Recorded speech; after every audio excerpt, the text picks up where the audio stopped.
నమస్కారం. సిఎంఆర్ విశాఖ సమర్పించు తీర్థయాత్ర కార్యక్రమానికి స్వాగతం. మనిషి జీవితం క్షణభంగురమని అంటారు.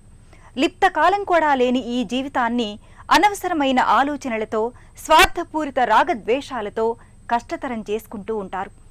మానవ జీవితంలోని సమస్యలన్నింటి పరిష్కారానికి, మానసిక ప్రశాంతతకు ఏకైక మార్గం ఆలయాల దర్శనమని పెద్దలు చెబుతారు.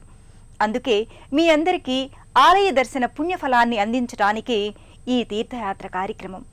ఈనాటి కార్యక్రమంలో శివ ఆత్మలింగ స్వరూపంగా విరాజిల్లుతూ కర్ణాటక రాష్ట్రంలోనే కాకుండా విశ్వవ్యాప్తంగా పేరుగాంచిన గోకర్ణ క్షేత్రాన్ని నేటి తీర్థయాత్రలో దర్శించి క్షేత్ర మహిమల్ని తెలుసుకుందాం.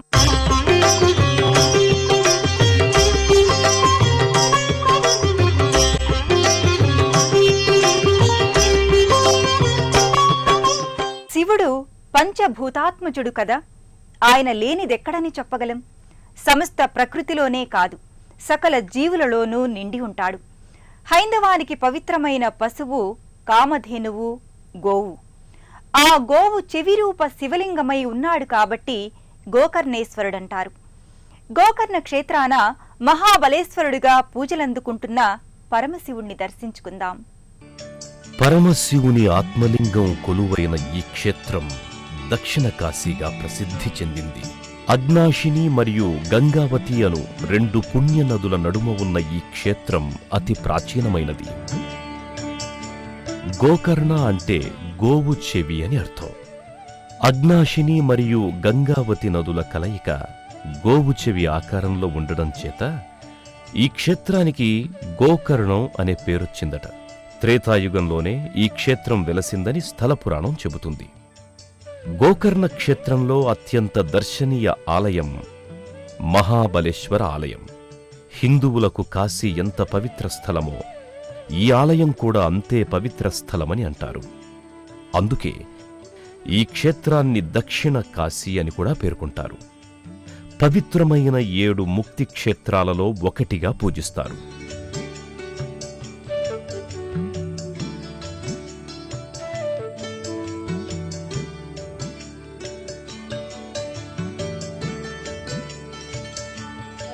ఇక్కడ పరమశివుని ఆత్మలింగ దర్శన భాగ్యం కలుగుతుండడం వల్ల ఈ క్షేత్రం అత్యంత ప్రసిద్ధిగాంచింది.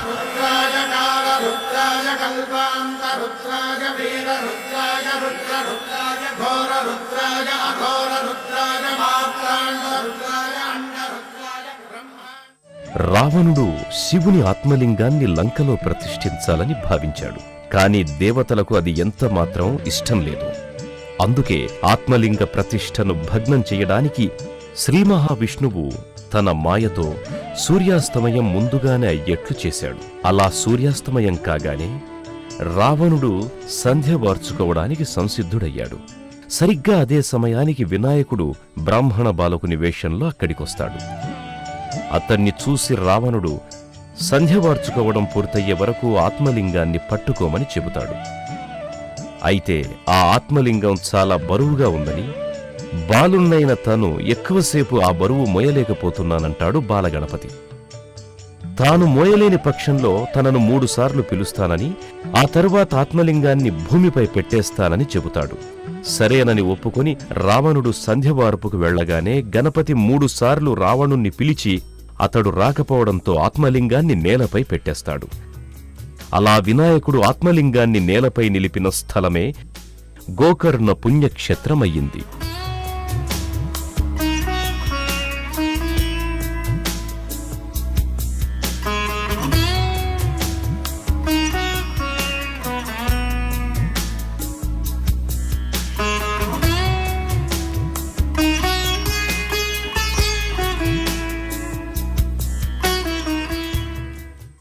అలా వినాయకుడు ఆత్మలింగాన్ని నిలిపిన ఆ స్థలమే గోకర్ణ పుణ్యక్షేత్రమైంది. శివుడి ఆత్మలింగం ఇక్కడ ఉండడంచే గోకర్ణని భూకైలాస్గా భక్తులు కొలుస్తారు. అణువణువు ఓంకారనాదాలతో ప్రతిధ్వనించే శ్రీ మహాబలేశ్వర ఆలయంలోకి ప్రవేశించగానే ఆత్మలింగ నమూనా మనకు దర్శనమిస్తుంది. ఆ నమూనాకు దిగువన ఓ సాలగ్రామం కనిపిస్తుంది. ఆ సాలగ్రామ పీఠం మధ్యలో ఒక రంధ్రం ఉంటుంది. ఆ రంధ్రంలోకి చూస్తే నిజమైన శివ ఆత్మలింగ దర్శన భాగ్యం కలుగుతుంది. భక్తులు ఎవరైనా సరే ఆత్మలింగాన్ని చేతితో స్పర్శించవచ్చు.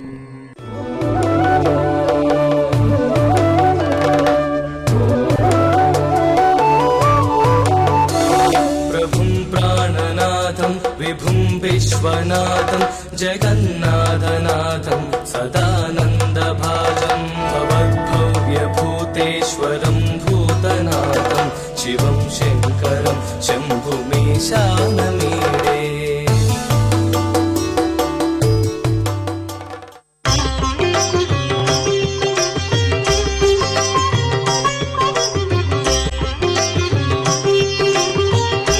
శివుడు అందరివాడు, అందరికీ అందేవాడు.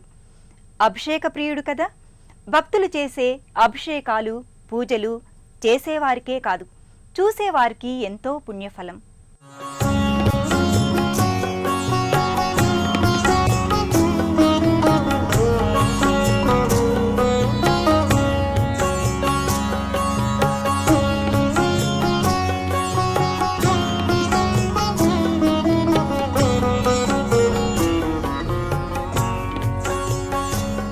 ఆత్మలింగ సందర్శనం జన్మజన్మల పాపకర్మలను హరించివేస్తుంది. పరమశివుడి ఆత్మలింగాన్ని చేతితో తాకినంతనే మనస్సు ఓంకార శబ్ద తరంగాలతో తాదాత్మ్యం చెందుతుంది, పులకరించిపోతుంది.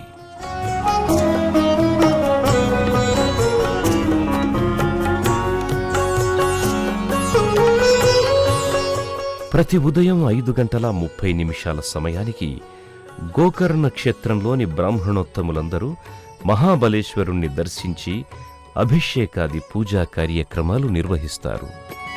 ఓం నమః శివాయ ఓం నమః శివాయ హర హర భోలే నమః శివాయ. ఓం నమః శివాయ ఓం నమః శివాయ హర హర భోలే నమః శివాయ. ఓం నమః శివాయ ఓం నమః శివాయ హర హర భోలే నమః శివాయ.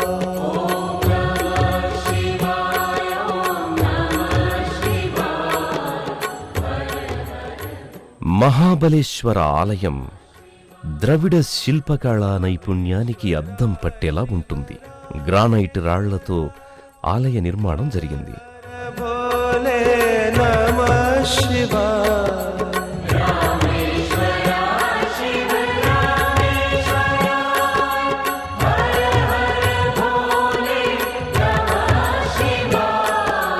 రామేశ్వర శివ రామేశ్వర. ఆలయ విమాన గోపురంపై అనేక దేవీ దేవతల ప్రతిమలు దర్శనమిస్తాయి.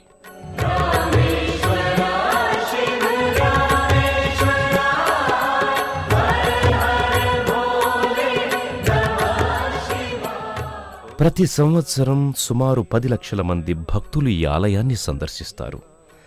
శివరాత్రి సందర్భంగా స్వామి దర్శనానికి భక్తులు వేలాదిగా తరలివస్తారు.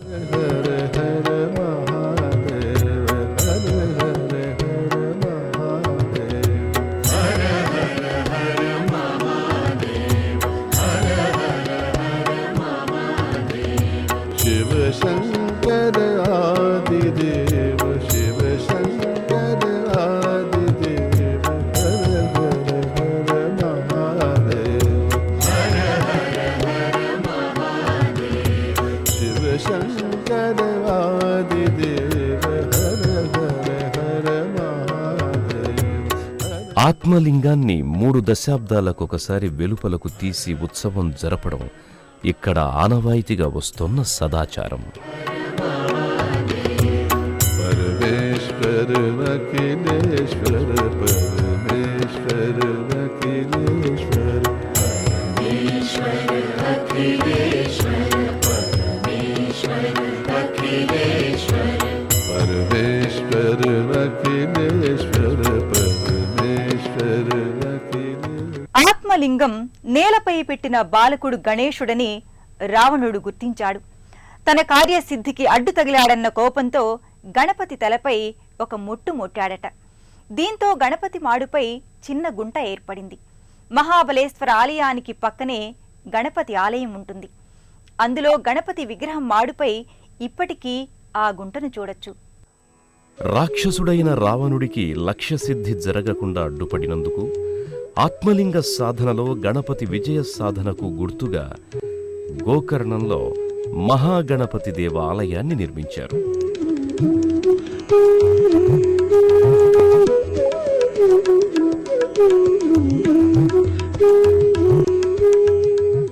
ఈ దేవాలయంలో 1.3 మీటర్ల ఎత్తైన గణేశుని విగ్రహం భక్తులను ఎంతగానో ఆకర్షిస్తుంది.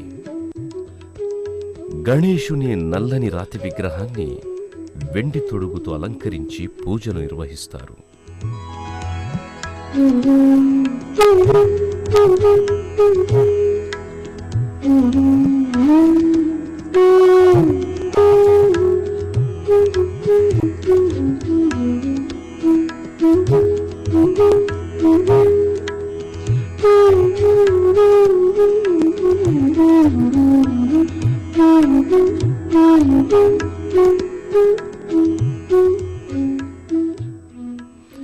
ఈ ఆలయాన్ని చింతామణి గణపతి ఆలయం అని కూడా పిలుస్తారు. యాత్రికులు గోకర్ణ క్షేత్రంలో ముందుగా ఈ గణపతి ఆలయాన్ని సందర్శించి ఆ తరువాత మహాబలేశ్వర ఆలయాన్ని దర్శించుకుంటారు.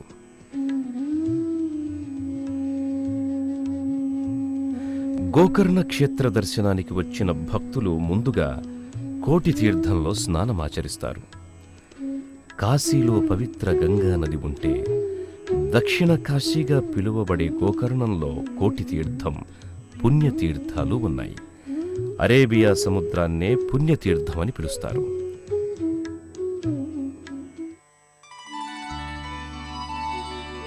ఇక కోటి తీర్థాన్నైతే గంగతో సమానంగా కీర్తిస్తారు.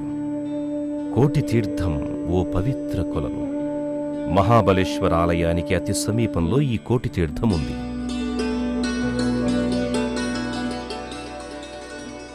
శ్రీ మహావిష్ణువు వాహనమైన గరుత్మంతునిచే ఈ తీర్థం సృష్టించబడింది.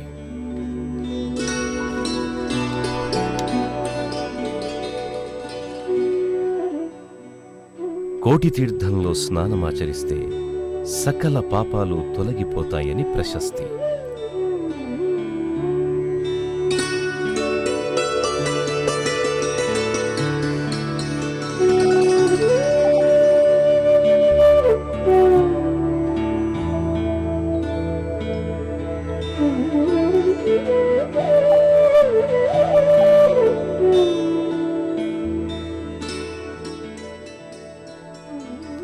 మహాబలేశ్వర ఆలయంలో హిందువులు తమ పూర్వీకుల కర్మలను కూడా పూర్తి చేస్తారు. కాశీ తరువాత ఇక్కడే ఎక్కువ పిండ ప్రదాన కార్యక్రమాలు నిర్వహిస్తారు.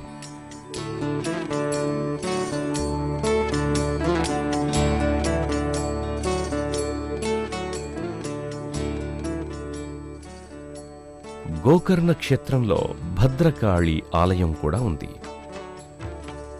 గోకర్ణ క్షేత్రాన్ని భద్రకాళి సంరక్షిస్తుందని ప్రతీతి. మహాబలేశ్వర ఆలయానికి సుమారు 1 కిలోమీటర్ దూరాన ఈ ఆలయం నెలకొని ఉంది.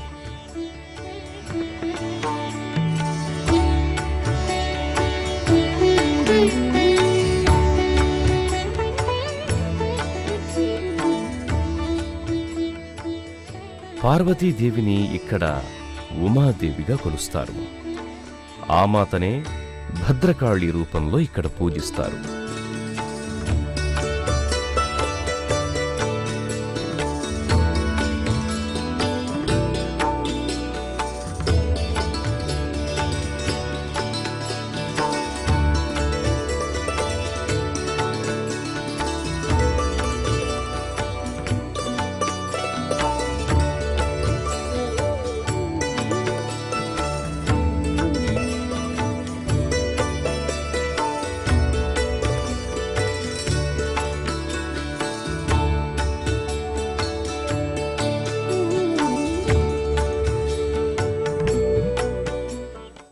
గోకర్ణలో ప్రతి ఇల్లు కూడా ఓ దేవాలయంలా ఉంటుంది.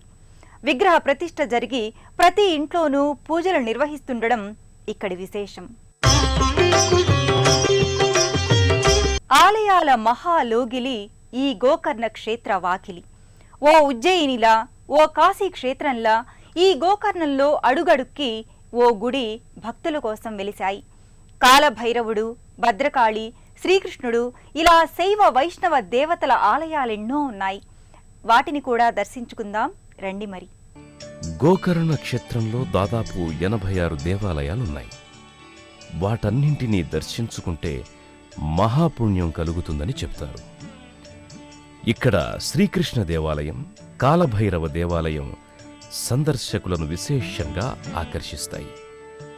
గోకర్ణ క్షేత్రంలో ఉన్న శ్రీకృష్ణ దేవాలయంలో ఈశ్వరుడు హరిహర రూపంలో దర్శనమిస్తాడు.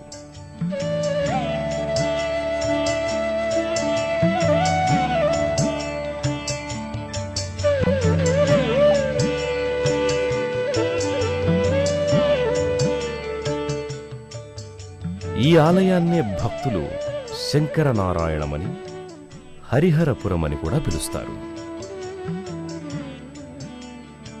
ఈ చోట చేసిన జపము దానవులకు విశేష ఫలమును చేకూరుస్తుంది అంటారు. శ్రావణ శుద్ధ ఏకాదశి నుండి పూజలు నిర్వహిస్తే పాపకర్మలు తొలగిపోతాయని, శివ సాయుధ్యము, విష్ణు సాయుధ్యము కలుగుతాయని విశ్వసిస్తారు.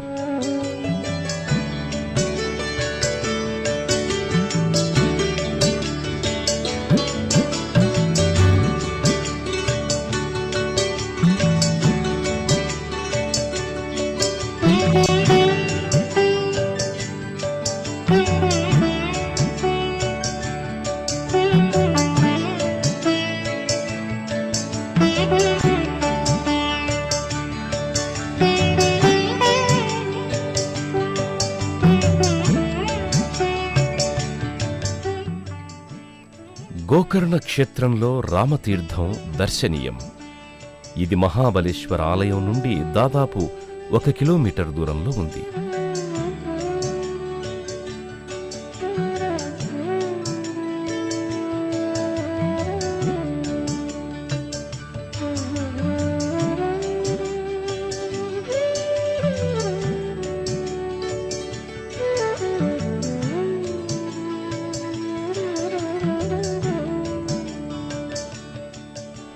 మహాశివుని పరమభక్తుడైన రావణుడి సంహారానంతరం శ్రీరాముడు గోకర్ణకు వచ్చి తీర్థలింగాన్ని స్థాపించి ఈశ్వరారాధన చేసి బ్రహ్మహత్య పాతకం నుంచి విముక్తి పొందాడు.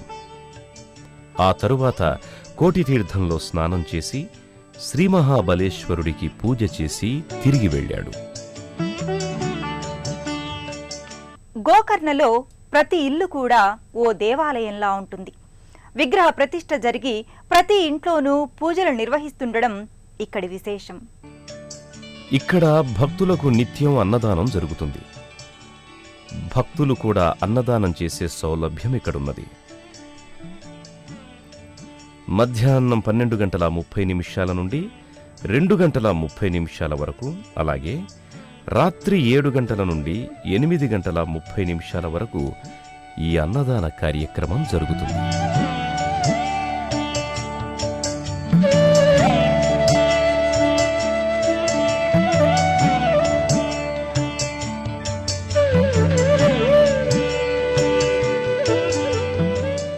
గోకర్ణ క్షేత్రం హైదరాబాద్ నుండి సుమారు 700 కిలోమీటర్ల దూరంలో ఉంది. అక్టోబర్ మాసం నుండి మొదలుకొని మే వరకు ఈ క్షేత్రాన్ని దర్శించుకోవడానికి వీలుగా ఉంటుంది. గోకర్ణకు వెళ్ళాలి అనుకునే భక్తులు ముందుగా హుబ్లీకి వెళ్ళాలి. హుబ్లీకి విమానం, రైలు మరియు బస్సు సౌకర్యాలున్నాయి. అక్కడ నుండి గోకర్ణకు విరివిగా బస్సు సౌకర్యం ఉంది.